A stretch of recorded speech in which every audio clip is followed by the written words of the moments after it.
Znam da je bilo jako strašno. Mislim, nisam neke scene mogla da gledam svakako. U današnjoj epizodi pričamo o kultnom filmu Kad jaganjci utihnu iz 1991. godine reditelja Jonathana Dema, koji je poznat i po filmovima Philadelphia, kasnije i adaptacija. Psihologija nije nauka bazirana na intuiciji, nego postoje ozbiljni statistički podaci. Jer u filmovima je to uvijek kao... U tome će mi pomoći moja današnja sagovornica, redovna profesorka Bojana Dinić sa Filozofskog fakulteta u Novom Sadu, koja se bavi mračnim crtama ličnosti i psihometrijom. Osnovni alat psihologa je test. U današnje vreme bez testa je nezamislivo da se izvrši procena neka, a u filmovima mi to ne vidimo. To ne razumem te Rošahove embrelje. To je projektivni test gde zapravo instrukcije šta vidiš na ovoj slici. Samo vidim mastilo proliveno, mislim. To ti je ono, kao šta to iko može da vidi? Znači, odbijaš da se projektuješ.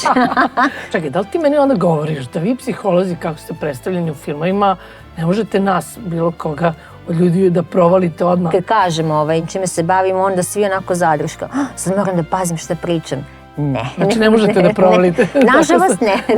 Da.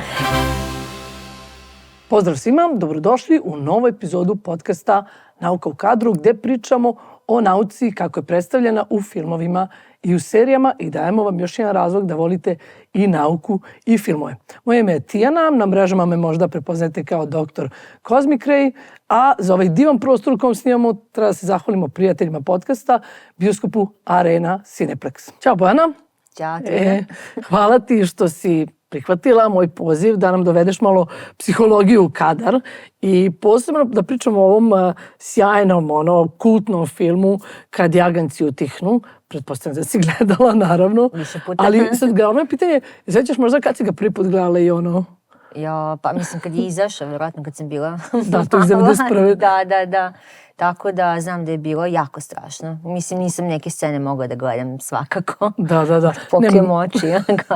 Meni isto bio potpuno jezivo, nešto sam bila starija, vjerovatno kad sam gledala tebe, ali nevjerovatno kako je urađen. I da, samo kad se setim ajde, koji mi pada na pamet neki thriller, i tu mislim da sam zavolila te thrillere, koji je savršen, to mi je Kad jaganjci utihnu. Mislim, nije bez razloga i dobio Oscara i za najbolje film i za Jonathan Demme za najboljeg reditelja i Anthony Hopkins, mislim, njegova performansa.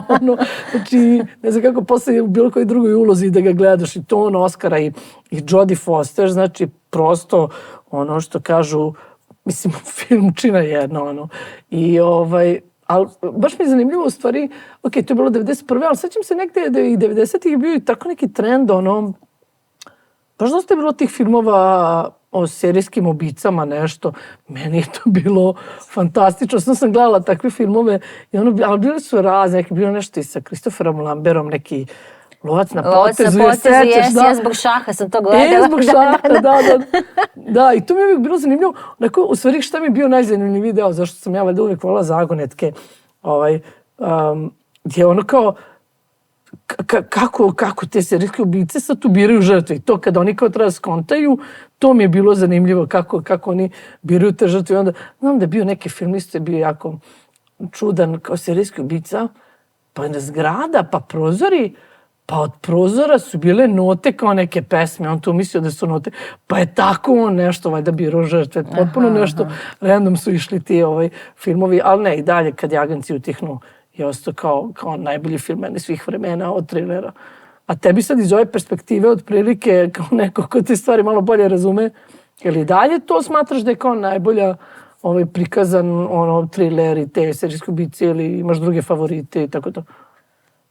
Pa imam i druge favorite, ali naravno da je Kad jaganjci utihnu jedan od top 5, verovatno. Pri čemu, fascinantno mi je da, znači, Anthony nosi taj film. Ako sam dobro pročitala, on glumi nešto samo 16 minuta se pojavlja u tom filmu, jako kratko. Ali imam utisak kao da je sve vreme prisutan. I nevjerovatno kako je izneo film i kako je delo da je sve vreme prisutan, prosto prožeo je ceo film. I zapravo najviše ono što me fascinira je, naravno, njegova gluma, i onda kako ide taj postupak celog istraživanja, dolaženja do počinioca zločina.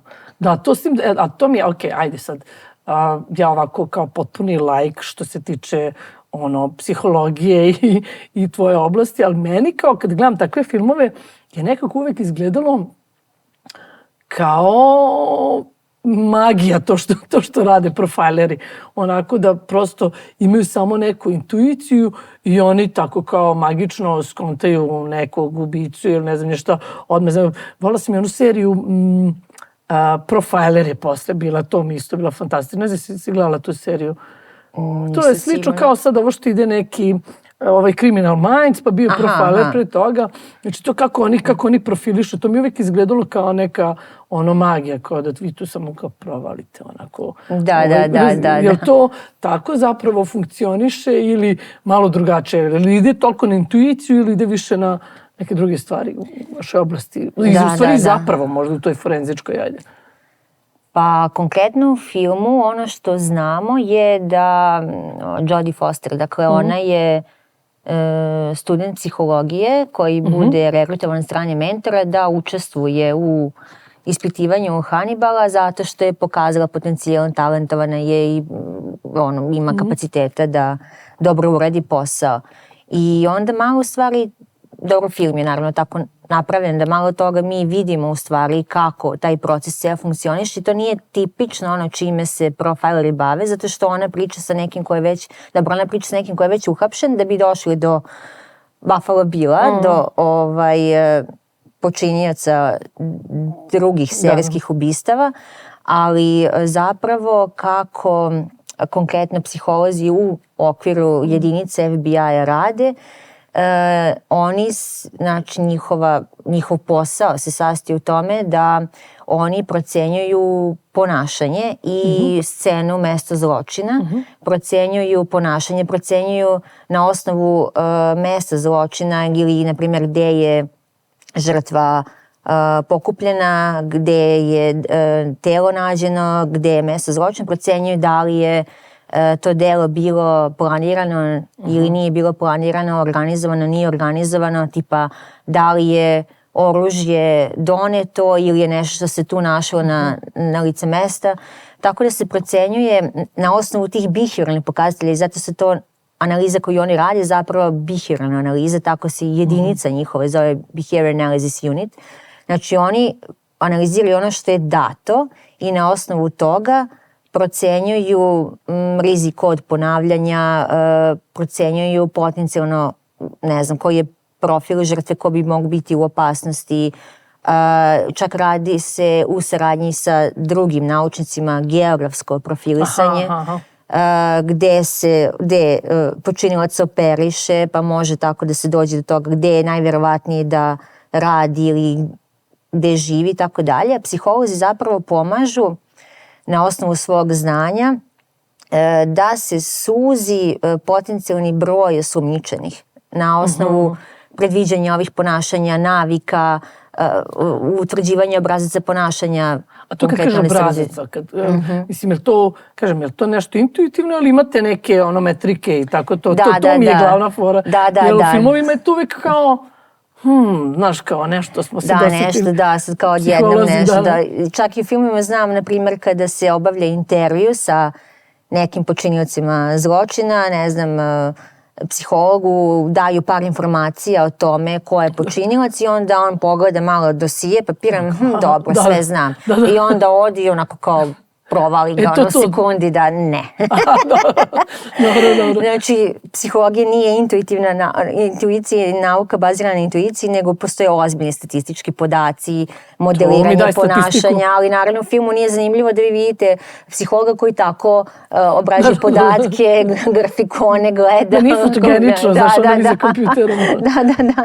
Tako da posao se sastoji više iz toga. Dakle, analiziraju se baze koje su dostupne na osnovu već počinjenih dela i tako se zapravo vrši profilisanje, ali ne u smislu osobine ličnosti, nego baš ponašanje. Šta bi bili tipični obrasci ponašanja za takvu i takvu vrstu zločina, pa se previđa, budući neki potezi i tome slično, tako da iza toga stoji ogromna empirijska baza, odnosno empirijski podaci koji su analizirani i onda sve je to naravno procenjivanje sa nekom verovatnoćom.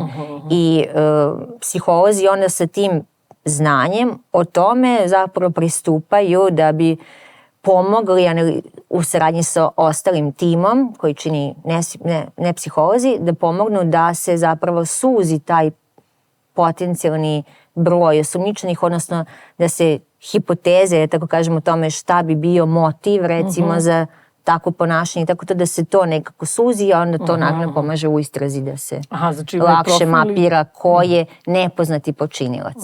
Znači, i statistika i profil ličnosti vam je tu bitan i motiv i sve to morate da... Motiv obavezno. Da, što se tiče ličnosti, to znam da je u filmu tako predstavljeno, a i u drugim filmima koje sam gledala tog tipa, ali zapravo praksa, bar u FBI-u, je malo promenjena, koliko sam ja sad uspela da ispratim.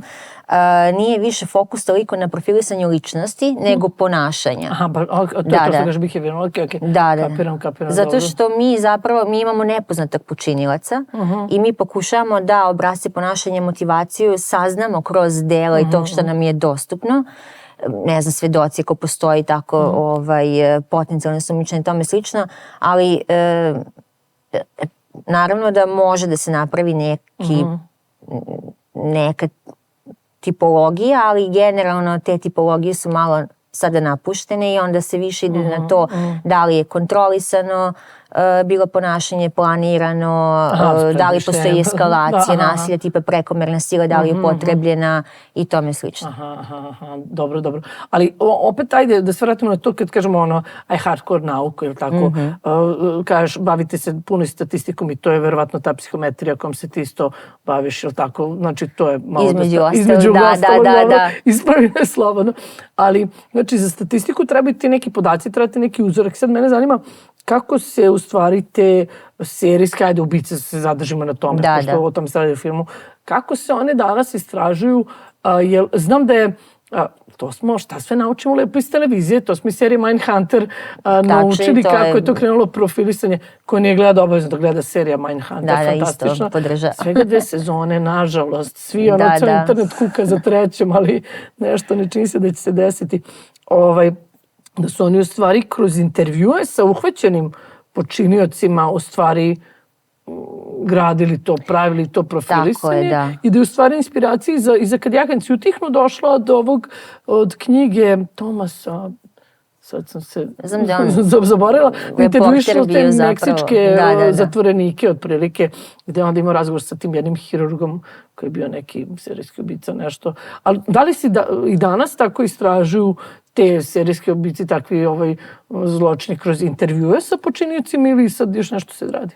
Da, tačno je, to sam zaboravila da kažem, dakle isto psiholozi u okviru ovakvih i sličnih jedinica zapravo pomažu u konstrukciji intervjua sa osumnjičenima, svedocima i tome slično ili sugerišu kako i na koji način postaviti pitanje, isto kako javnosti predstaviti proces istrage ili koliko istraga uspešna, koje informacije dati, koje ne, da.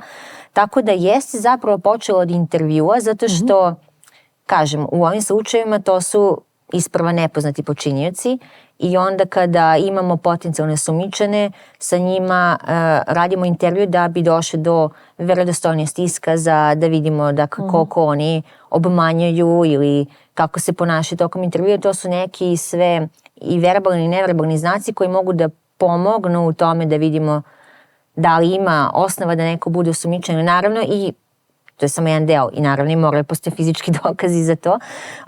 Tako da jeste zapravo počelo od intervjua i intervju je vrlo ključna, da kažem, metoda u tom procesu, ali nije jedina. Zapravo osnovni alat psihologa je test. Znači, retko možete da zamislite neku profesiju psihologa koja ne uključuje testiranje. Ali u ovom slučaju testiranje se vrši nakon što se uhapse počinioci. Da. Tako da, mislim, mogu i osumnjičeni se testiraju, ali poenta je nakon. To jest ima više smisla nakon. I onda dobiš ekometriku, ali tako? Da. Znači, u principu, profileri rade do momenta hapšenja osuđivane, mogu naravno pomoći u sudskom procesu, a onda preuzimaju forenzički psiholozi, klinički psiholozi koji vrše veštačenje, procenu i tako dalje. Tako da, jer oni imaju čoveka sad sa kojim mogu da rade, jel? Profajleri nemaju. Tako da, ali testovi su stvari u današnjoj praksi procene ličnosti, uključujući forenzičke psihologi, odnosno one koji pomažu veštačenje, nužno forenzički psiholozi. U današnje vreme bez testa je nezamislivo da se izvrši procena neka. A u filmovima mi to ne vidimo. Naravno nije zanimljivo da sad sedi neko i popunjava test, ali ako vidimo testove, to su Rošahove mrlje. To ne razumem, te Rošahove mrlje. Stvarno, to mi je uvek bilo, šta tu može da se vidi? Mislim, to i dalje koristi. Koristi se i dalje, ali nije glavni izvor informacije, više pomoćno sredstvo, stvarno može da pomogne. To je projektivni test gde zapravo instrukcije šta vidiš na ovoj slici. Samo vidi mastilo proliveno, mislim. To ti je ono, kao šta tu iko može da vidi? Znači, odbijaš da se projektuješ.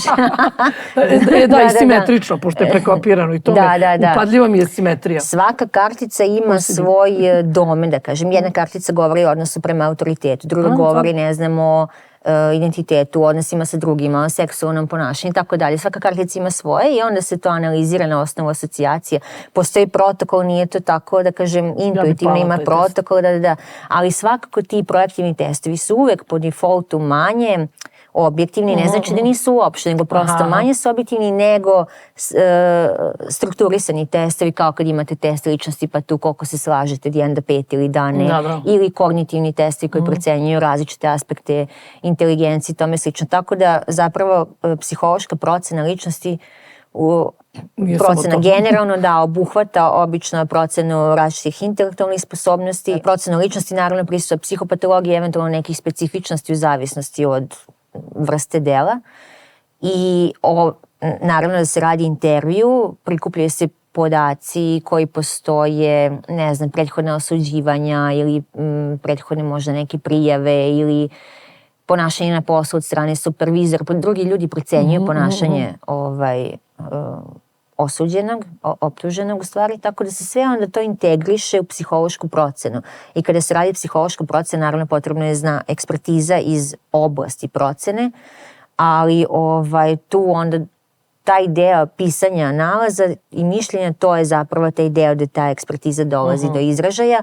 Ovo ostalo sve može biti deo i psihometrijske ekspertize, da bi neko primenjivao test mora da zna psihometriju. Psihometrija je zapravo merenje u psihologiji. Psihometrija je zapravo bukvalno prevedeno nauka o duši, odnosno merenje duše, metrika duše, psihometrija.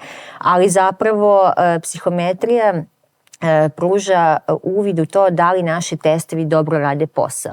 Znači mi kada damo testove, koliko možemo verovati tim rezultatima, da li su oni pouzdani. I testovi koji se koriste u okviru procene, oni moraju biti standardizovani, znači moraju da imaju priručnik, norme, da mi tačno znamo taj skor na testu šta znači, kakvu interpretaciju nosi. A naravno onda integraciju svega toga vrši psiholog, odnosno onaj ko vrši procen, može biti psihijatar, ko onda integriše te različite, da kažem, aspekte procene u ono zašto je namenjena procena, da li je neko, ne znam, sposoban da to učini, nije, da li ima kapacitet, nema i tako dalje. Čekaj, da li ti meni onda govoriš da vi psiholozi, kako ste predstavljeni u filmovima, ne možete nas, bilo koga od ljudi, da provalite odmah posle 2 rečenice? Tako je bio moj dojam iz filmova. Znaš kako psiholozi, dok nisam upoznala tebe i druge psihologe, rekao sad ko upoznam psihologa, sve će da znaju o meni, pazi šta pričaš, sve će znati iz 2 rečenice. Znači, ne ide tako. Tako, to sam se sretila. Kad sam počela da studiram psihologiju, sad, ne znam, u društvu se nađem nekom, ne psihologa, i kad kažem šta studiram, čime se bavim, onda svi onako zadrška. Sad moram da pazim šta pričam. Ne. Znači ne možete da provalite. Nažalost ne, Mislim, procena je... Ali ima lektori u filmu, on odmah se provali nju. Clarice, on odmah je provali sve njene komplekse, sve njene... Da, on je prikazan kao nadprosečno inteligentan, maltene kao genije koji tačno zna sve i čita dobre ljude, ali zapravo kada se vrši procena, to je ozbiljan proces gde, kažem, imate sve ove testove, intervju, pa u više navrata i tako dalje. Tako da mi procene koje vršimo, to su procene sa određenom verovatnoćom, bazirane na osnovu prethodnih istraživanja o tome, ne znam, kako se povezuju neke karakteristike kod određenih počinitelja dela ili tome slično. Tako da svakako iz jednog razgovora ovako i ćaskanja u kafiću ne možemo da zaključimo o tome ko je kakav. Možemo isto kao što možeš ti, mogu ja, nekom, ne znam, da li mi odaje utisak, ne znam, stisnutog ili, ne znam, društvenog, opuštenog. Znači, tako neke stvari, to je nešto što možeš, da. Subjektivan doživljaj i onda dok ne ubaciš to u neku metriku, ti u stvari ne možeš objektivno onda da proceniš. Naravno, imaš neki osjećaj kad pričaš s nekim kakav je neko ko svim, jel tako, ali da, zato nam treba nauka. Naravno, da. Ja, čekaj, sad ćemo podsjetiti na još jedan zanimljiv trop koji se javlja u filmovima. To što si rekla da je Hannibal je genijalac. To je isto nešto što često vidimo u tim filmovima o serijskim ubicama kad profilišu onda profileri da običan muškarac, nadprosečna inteligencija. Uvijek je neka nadprosečna inteligencija, ali to utemeljeno znači za serijske ubice, za psihopate, pričat ćemo o psihopatama, šta je, da li je svaki ubica psihopata ili nije, ali je to recimo ta nadprosečna inteligencija, na primjer, jer to zaista negdje ima smisla. Ako je manje prosečno inteligentan, uhvatit će ga pre nego što možda počne. Ali zapravo je to... Kod selekcioni efekat mi liči, ali nisam sigurna. Zapravo je to mit. Mislim, mit je da su, ne znam, sve serijske ubice nadprosečno inteligentne. Zapravo, pre je postala tipologija između organizovanog i dezorganizovanog serijskog ubice. Organizovani su imali viši koeficijent inteligencije, ali kad kažem viši u odnosu na dezorganizovano. Šta misliš organizovani? Pa organizovan je dakle gdje planira svoje delo, odabir žrtve je isto promišljen, je random žrtva i tome slično. Ali moguće zapravo i najčešći slučaj je da je serijski ubica mixed ova dva i zato je napuštena i ta tipologija. Ali kažem, istraživanja prethodno su pokazala da organizovane serijske ubice imaju viši skor na testovima inteligencije od dezorganizovanog, ali taj viši je oko prosjeka zapravo. To je nekih do 100, dakle, da. Na osnovu onih podataka, bar do kojih sam ja došla, to su podaci dostupnih baza FBI-a, odnosno ne baza, nego izveštaje. Tako da je to mit zapravo i ono što je najčešće je da je miks zapravo ova dva, zato kažem je napuštena ta tipologija, gdje zapravo neko možda isplanira delo, ali sam čin kad dođe on da bude dezorganizovan. Da. Ili već tokom, i ono što je najčešće je da zapravo imaju više praksi i onda uče tokom izvođenja dela, uče kako da manje greše. Tako da je to neko iskustvo sa procenjivanjem, ne znam, šta gdje je bolje, ne znam, će proći neopaženo ili tome slično. Tako da je to više učenje, A recimo psihopate, da, to što sam tada isto da te pitam, je li onda, mislim, nekako mi je logično da on mora da ode psihopata neko da bi bio serijski ubica? Mislim, kako vi to, mislim, definišete i istražujete? Pa psihopatija je zapravo... Šta čini psihopatiju? Šta čini psihopatu? Prvo, to nije klinička dijagnoza. Aha, dobro. Dakle, psihopatija je jedna subklinička crta ličnosti, da tako kažemo, dakle između patologije i normalnog, ali nije klinička, nije dijagnoza, znači nije ono sa čim je psihopatija povezana je antisocijalni poremećaj ličnosti, ali nije isto, znači jako mali broj onih koji imaju antisocijalni poremećaj ličnosti imaju i visoku psihopatiju. Znači psihopatija je nešto što se dimenzionalno raspoređuje. Znači svako od nas ima u određenom stepenu, ajde tako kažem. Dobro, nije kao, da. I pošto je to vrlo jedna kompleksna i složena crta ličnosti, ona se sastoji, kada govorim psihopatija, najčešće razlikujemo dva tipa, odnosno dve dimenzije, primarne i sekundarne, faktor 1, faktor 2. Dobro. Faktor 1, karakteristika faktora 1 je bezosećajnost i zaravljeni tup afekat, kako mi to kažemo, odsustvo osjećaj krivice, kajanja, manipulativni interpersonalni stil, površan šarm i tome slično. Bezosećajnost prema svemu ili samo nasilnom delu? Ili prema svemu, dakle, osoba kao da nema kapaciteta da doživi pun spektar emocija. Aha, okej, sve flatline. Nego, zaravljen, to mi kaže zaravljen tup afekat. Da. Ali zapravo hladan afekat, da. A faktor 2, što je najčešće se povezuje sa sekundarnom psihopatijom, je zapravo sociopatija, poznata kao sociopatija, ako taj termin se ne koristi više u naučnom diskursu, ali to je, dakle, karakteristike su impulsivnost, slaba kontrola ponašanja, sklonost ka antisocijalnim ponašanjima, delikventnim upuštanju, rizično ponašanje i tome slično. Tako da je to neka dezorganizovanost, jel? Dobro. I onda 75% serijskih ubica ima višu psihopatiju, ali nema jasnog podatka da li primarnu ili sekundarnu, to je sad miks, ali svakako da primarna psihopatija, ona je prosto nekako više kontrolisana, da ona se poveze već recimo sa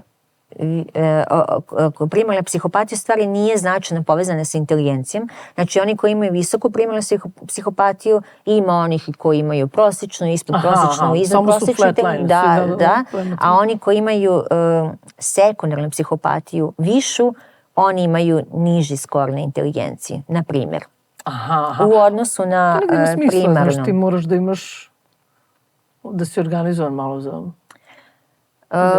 Mislim da bi se organizovao, moraš da ješ malo hladan, da bi se dobro organizovao, pa onda ti treba malo veća inteligencija. Nekako mi to ima smisla. Pa prosto to je i sposobnost planiranja, kontrole ponašanja. Da, kontrole ponašanja. Tako da, ali kažem, to je samo, znači, prvi faktor, to je primarna psihopatija, ima veću inteligenciju od sekundarne, ali to nije iznad prosječna. Znači, nema značajne povezanosti. Ali sekundarna se povezuje sa nižim, malo nižim, nije to ne znam koliko ispod prosjeka. Tako da, i mislim da i u filmu, u filmu njegov Hannibal psihijatar i kaže, mislim da on ima psihopatiju. Pa znam da je primarna, pošto on već onako baš je... sad na osnovu ovog vidimo da je primarna, ali nije tipična primarna. To mi reci, da vidiš sekundarno. Jako teško, mislim, naravno sad nezahvalno je da se vrši ovakva, znači rekli smo, znači to je ogroman proces, intervju, testovi, ovo je sad, naravno, ovo je sad čisto šta je u filmu dato i šta liči, a šta se ne uklapa, Recimo, znači primarna psihopatija ovako, šta se uklapa? Manipulativni stil, to definitivno. Hannibal manipuliše drugim zatvorenicima, svojim pacijentima, njom, njenim strahom, tako dalje, izaziva je, znači manipuliše. Grandioznost, on ima taj osjećaj veličine i njegova zločini su isto tako teatralni. Ono kad okače ono. Znači teatralno i plus, ne znam, ima taj, možda ne toliko da zasluži boljeg što je za grandioznost tipično, ali definitivno ima taj osjećaj superiornosti.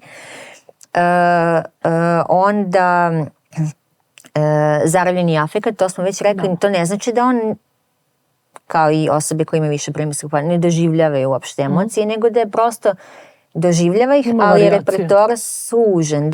Mislim, mi vidimo da se on i razbesni i razočara, ali to je vrlo kratko traje i odmah se vraća u taj kontrolisani hladni mod, da tako kažem. Onda nemamo, znači imamo odsustvo krivice, kajanja i neprihvatanje odgovornosti za svoje dela. Ono što nije tipično, dakle što Hannibal nema, to jest ne vidimo bar u filmu, a što jeste neki indikator primarne psihopatije je patološko laganje. On ne laže, zapravo on obmanjuje, ali ne laže. Nema tog nekontrolisanog laganja. Nema toga. A Buffalo Bill? Da, ono što isto za primarnu psihopatiju važno je površni šarm. On nema površni šarm, nego ima autentičan šarm zapravo. I to je nešto što se nekako... Čekaj, površni šarm, autentičan? Površni šarm tako kao usput, znaš, delim komplimente da dobijem nešto što hoću. On ima autentičan šarm. Ima neki, da. A za Buffalo Billa, da, kažu, ja mislim u filmu kažu kako nekako pripisuju sve to sredini, da je on zapravo takav kakav je zbog traumatičnog recimo, to je iskustva u djetinjstvu. I to je još jedan mit, dakle da sve, ne samo serijski ubice, nego ubice da imaju neko traumatično iskustvo, ali tu nemamo kauzalnu vezu. Tačno je da postoje češće neka traumatična iskustva, ali to ne znači da svako ko ima traumatično iskustvo će biti, ne znam, kriminalac. Tako da ima naravno i onih serijskih ubica koji su imali normalni razvoj tog u djetinjstvu, tako da neke relativno harmonične porodične, ono se koliko je kao i bilo koja druga porodica, tako da to je isto mit i zapravo tu se provlači ono da li sredina ili naslednost, da. Tako da tu je nauka dosta napredovala, tako da sad znamo, na primjer, konkretno evo za psihopatiju, znamo da u stvari ni jedna karakteristika ličnosti nije 100% nasledna, niti sklonost ka agresivnom ponašanju, ništa nije 100% nasledno. Nije nasledno, ali nije i malo veći rizik za sredinu, ali kako onda... Da, znači što se tiče psiholoških karakteristika, o tome pričam. Znači od svih psiholoških fenomena inteligencije može najviše pod utjecajem naslednih faktora, ali to je tipa 60% i nije linearno, znači nije tokom razvoja isto, nego u djetinjstvu mnogo veći efekat ima sredina, u kasnijem dobu nasledni faktori. Recimo psihopatija je oko 50% nasledna, 50% efekat sredine, za razliku recimo drugih nekih mračnih crta kao što su makijavelizam i narcizam. Makijavelizam je mnogo više sredinski uslovljen, znači on je možda 20% nasleda. Narcizam nešto manje od psihopatije, ali to je uvek, dakle, imate neki potencijal, a od sredine zavisi da li će se to ispoljiti. Tako da ako, znači, živimo u društvu ili je takvo okruženje gde se, ne znam, nasilje toleriše, gde prosto sredina je tako, ne znam, da se tolerišu više neki nasilni ispadi, onda, ne znam, osoba koja ima potencijal da to ispolji, će lakše ispoljiti.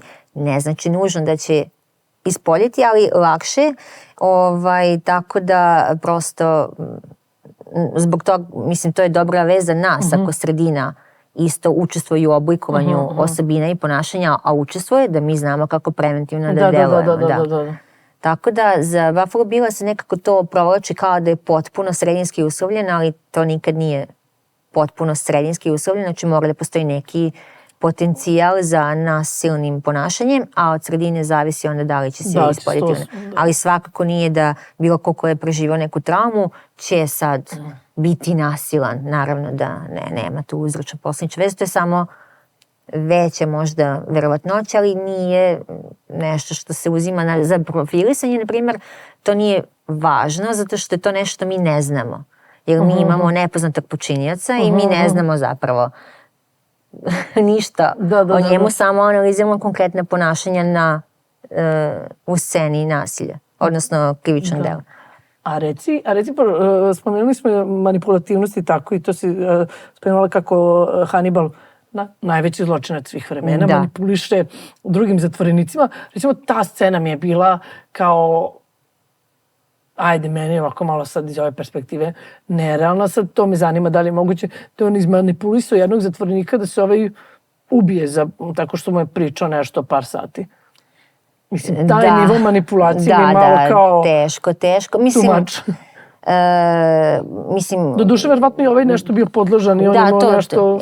Znači ljudi mogu biti manje ili više podložni sugestijama, ali baš tako, pa mislim da u nekim od filmovima isto Hannibal, pa on manipuliše svojim pacijentima. Tako da, mislim, naterao je svog pacijenta da se iseče, tako nešto bilo. Tako da,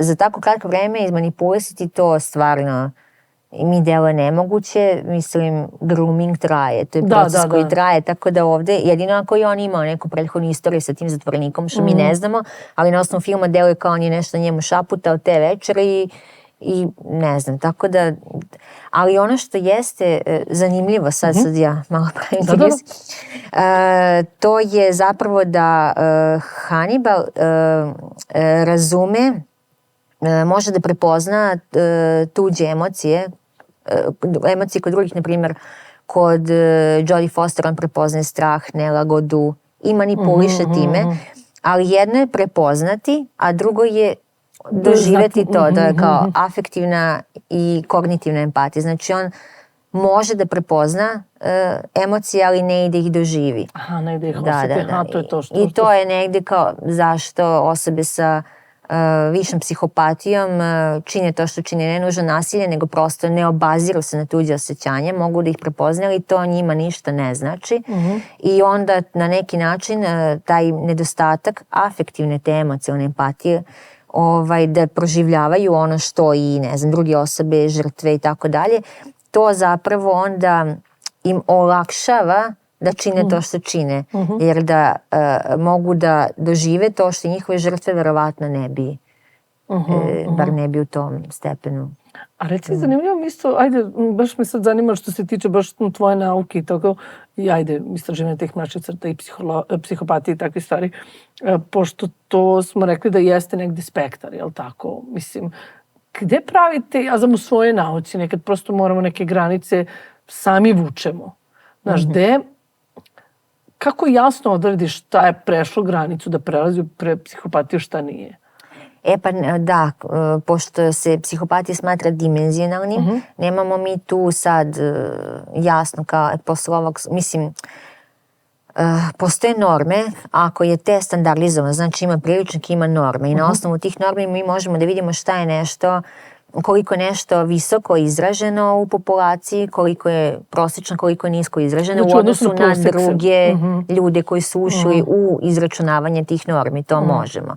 Ali konkretno za psihopatiju, pa mislim postoji naravno priručnik za neke upitnike psihopatije, da mi na osnovu skora možemo vidjeti da li neko ima visoko ili nisko psihopatiju, ali mi kada istražujemo u našim istraživanjima pristupamo tome kao prosto ne izdvajamo grupe onih koji imaju visoku psihopatiju, nego vidimo kako se psihopatija kao fenomen povezuje, najčešće tako ide, povezuje sa nekim drugim fenomenima kao što su inteligencija, empatija i tako dalje. A reci, a zašto, sad to isto si spomenula i za žene, to isto mi je zanimljivo, zašto češće vidimo da su muškarci u tim serijske ubice?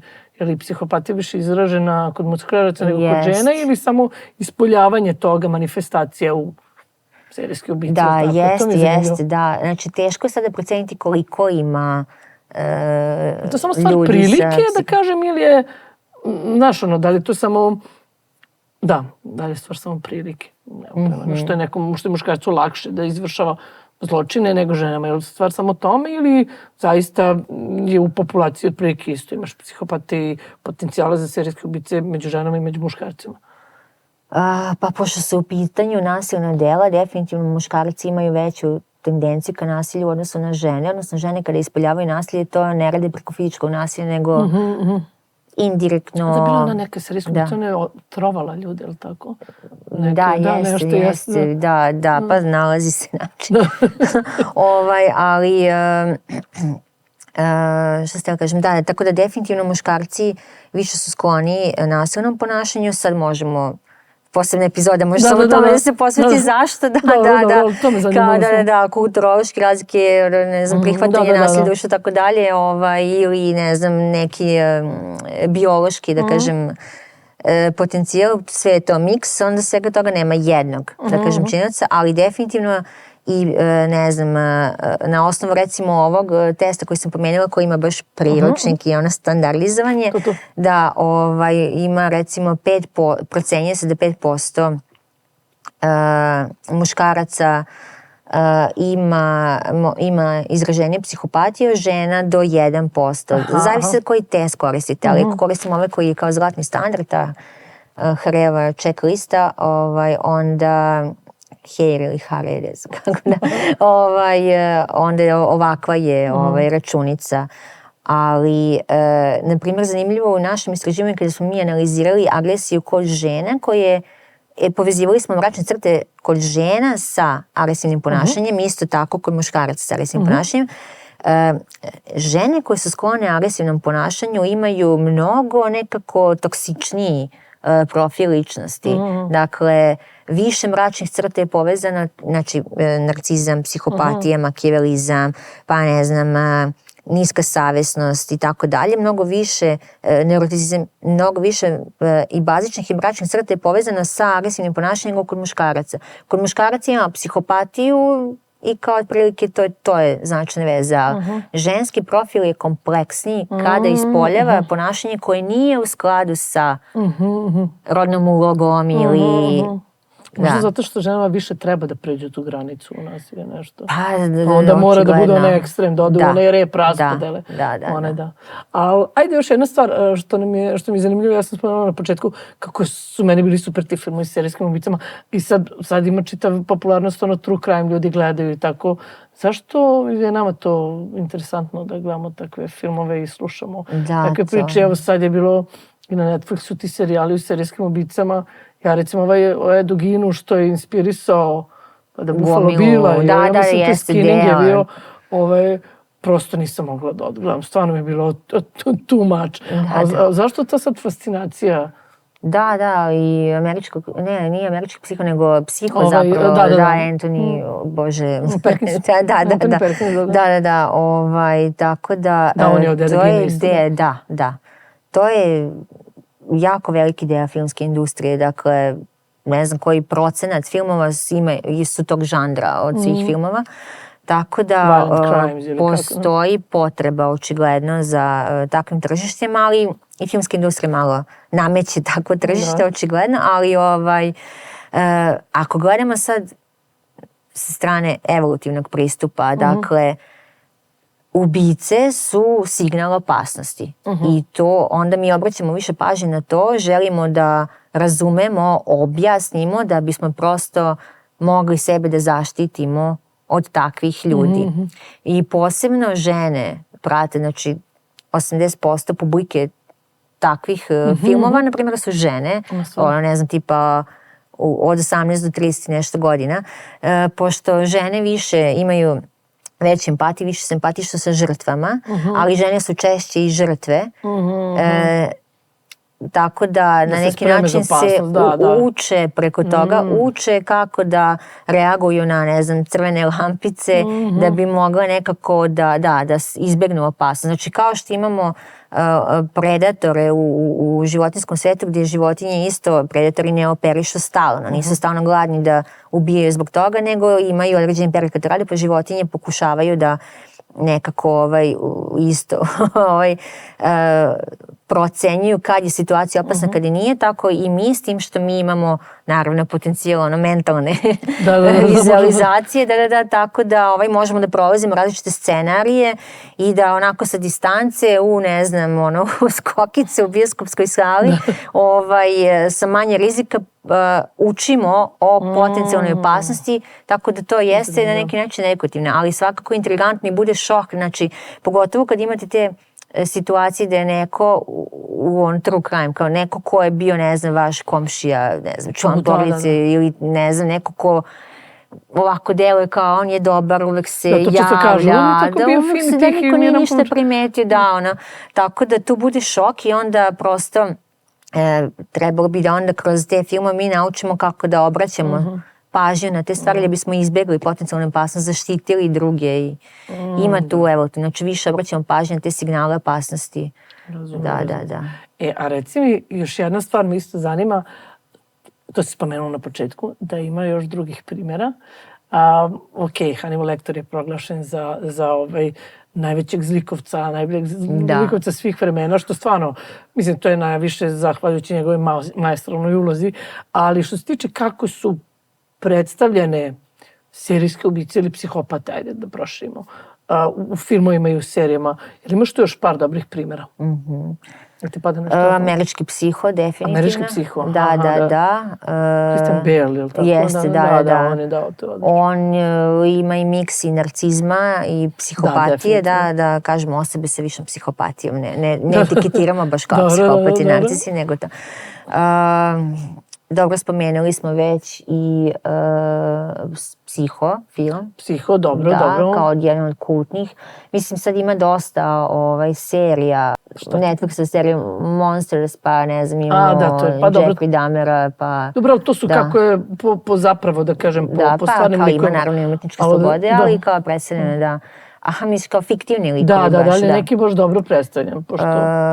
Pa sad, šta da gledamo, Periški psa, da. Pa mislim, tu i tamo, kažem, nijedan lik nije potpunosti ono kao jedan kroz jedan psihopatije, nego tu bude mix svega, malo odskače od onog što je tipično, tako da, a i kažem, teško je to proceniti bez dodatnih pokazatelja. Tako da, zapravo meni su možda zanimljiviji više ti filmovi koji su bazirani na nekim realnim likovima, naravno modifikovano to su u filmu, ali ne znam zašto se, mislim, možemo dosta toga da naučimo, ne samo o serijskim ubicama, nego i u filmovima o masovnim ubicama. Pogotovo pucnjava, masovna pucnjava, koje su više ideološki, politički vođena. Tako da tu, recimo, takvi primjeri su mi možda isto edukativni podjednak, kako je dobro naravno urađen film. Dobro. Dobro, Bojana, šta ti kažem, hvala ti što si nam dovela psihologiju u kadar i vidimo se u sledećoj epizodi. Hvala puno na pozivu, baš sam uživala u razgovoru.